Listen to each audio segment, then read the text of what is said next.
Can you bunny hop? A bit?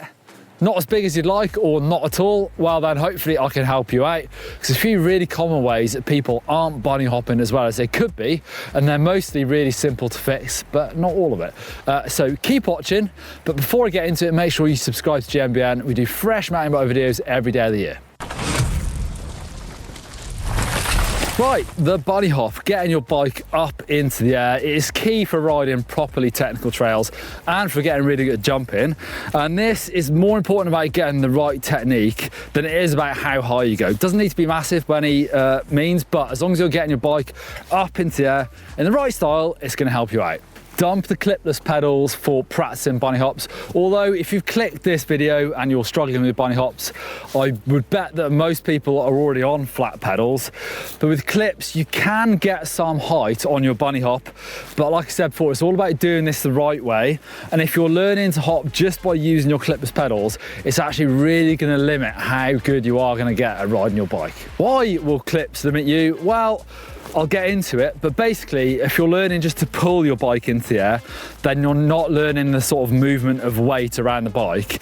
And that means, particularly with jumping, you're going to be really limited to how big you can go and how good you're going to get at jumping if you're just pulling your feet, pulling your back wheel up into the air. All right, let's get into it. I would say probably most people that think they're struggling with bunny hops are probably struggling the most with lifting the rear wheel, which we will get to, but we'll do it in order. So you need some patience. It actually starts with the front wheel, but bunny hops is all about moving the weight, the timing, lifting your front wheel and then your back wheel, not lifting both wheels at the same time.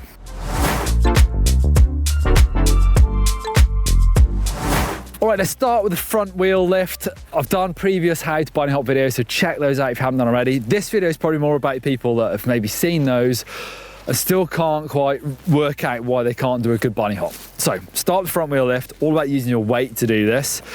Now, a really common mistake here is people are using their weight, but they're not getting low enough at the end. So think of my hand here, that's my hips, that's what I'm thinking of my weight. So trying to move the weight back, yes, that's going to lift the front wheel. But if you stay in that ready position and then just move back, you're going to stay quite high, which means your legs are going to be still quite extended. And it is probably going to lift your front wheel. That movement of weight is going to do something. But you're not going to get a good rear wheel lift if you don't get low. So that's why in that bunny hop videos, I always talk about this L shape. And I'm talking about the hips, drawing that L. Because if you stay high, you've got nowhere to stand up from. You're just going to have to sort of throw your hips forward really awkwardly. And that isn't going to give you a nice movement. It's going to feel sketchy. But also you need kind of a bit of a scoop, which I'll get into. But just make sure when you're doing your manuals, which is part one of a bunny hop, you can break a bunny hop into different parts. Start with just the manual. Make sure that you get low. And if I'm doing this really good, my bum's going to be really close to my back wheel, especially on a 29er. And actually, if you look, my hips are going to be kind of in line with the axle. It might even go a bit further back. So nice and low over that rear axle is going to give you a big front wheel lift. The higher you can get your front wheel, the higher you can then get your bunny hop.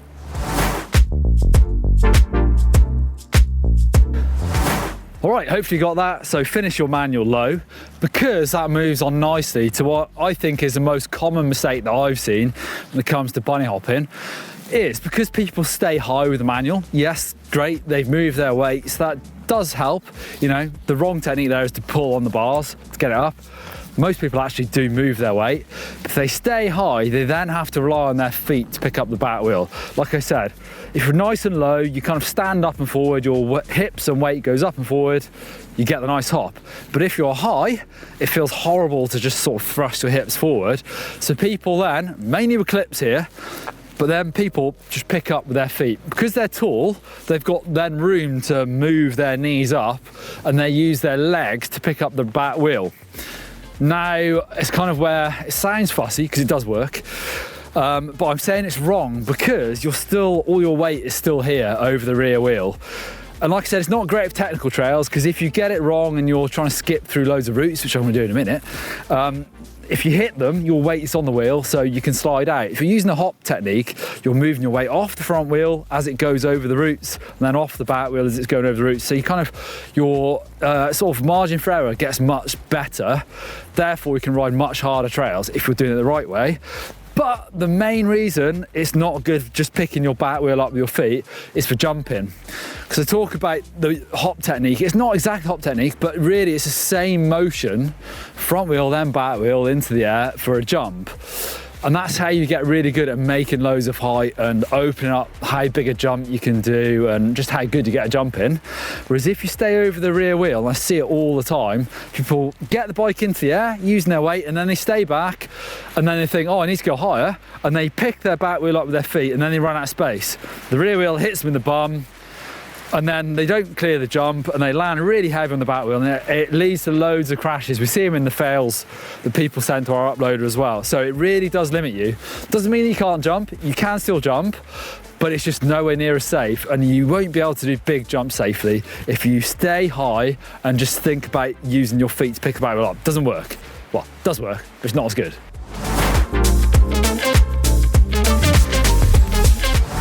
All right, so let's get into a proper rear wheel lift. And what we'll do is we'll just look at this by itself. So we'll forget the front wheel lift for now. Hopefully you can do that already. So let's just think about doing a really good rear wheel lift, and then we'll stick them together, which is the hard part. But you sort of start now, pretend you've done the front wheel lift, like I said, so your hips are down and nice and low. And to ride along, hips low, and then think about trying to stand up and forward, and now also scoot back with your feet. Yes, with clips, you don't need to do this as much. I still think even it's worth trying this. But with flats, it definitely feels like you're kind of pulling back against them and up, almost like that. And you're kind of, with the hips as well, and that bit of friction, it should just pick the back wheel up. You might want to wear some sort of pads. This is where you can slip off your pedals and sometimes get shinners, but go gentle with this and have a little practice. So, literally going to cruise along Fire Road, a little bit of speed, standing up, get down and low, and now think about going up and forward and that scoop. Easy? Yeah? I kind of think it actually is. I think anyone can do that. It will take some practice. You've got to get used to moving around. I think, you know, the one thing that limits most people, if they're not getting sort of much beyond intermediate, is because they're not moving enough on the bike, or maybe they've moved too far and crashed. So, you know, it's kind of self-preservation, but you need to learn the limits of how much you can move and when to use it. That should stop you falling off. So learning that you can move quite a long way forward and using that sort of scoop, it will lift up your rear wheel a lot. I reckon you could probably throw yourself over the bars from there. Obviously you'd have to move a lot, and don't do that, but you probably could. So it's easy enough, just takes practice. The hard part now is trying to put all these motions into one to make a good bunny hop, because now you need, from ready position, down and back, but make sure you're low, stand up and forward and a scoop, and you need the timing right, and that sort of equals a good bunny hop. But this is by far the hardest part, is putting all those motions into one and not making it too long, because then you'll kind of lose the momentum and it won't happen. Or, most common problem is people try and do it all too quick, and then they lift the bike up. They go back to the wrong technique, and the bike does that and not that.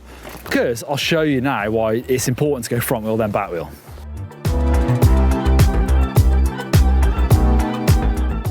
Find yourself a stick, put it on the floor, and basically just roll along, don't go too fast, and forget about a bunny hop, try and think about one wheel at a time and try to not touch stick. Stick is lava.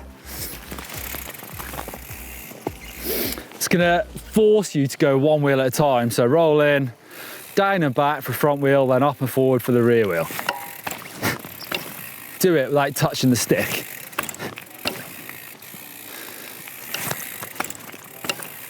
If you're still hitting the stick quite a lot, I would say this is almost certainly down to you not moving around enough and you're drawing a square with your wheels, because as you can see, my front wheel is only up for a really short amount of time and the rear wheel's still on the floor, and then it comes up and over.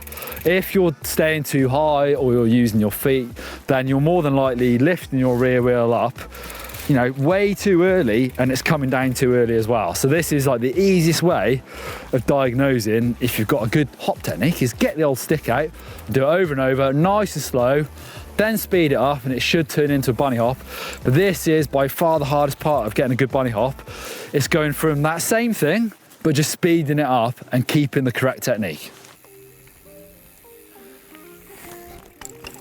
All right, once you can clear the stick, that is a good bunny hop technique. I'm only doing it really small, like 10 centimeter hop probably, but the right motion, and that is it. So if you want to go bigger, it's all about bigger forces. So you need to lift the front wheel higher by moving faster and further. Obviously then you get into realms, if you go too far, you can loop out, but hopefully you'll learn where those limits are, and then you'll need a big rear wheel hop as well. So get confident with this. Don't rush it. If you find you go bigger and the technique goes, that's really common as well. So just go steady, build it up, get that nice technique first over a stick, and then start building it. And it becomes super useful. Like I said, you can start riding really technical trails, having way more fun on your bike. And I think it's quite a simple fix. You just got to take your time, get the good technique. Try not to stress on the bunny hop. It's usually just one of those things that you can fix and you'll get a good hop, and then it'll open up some proper trails to you.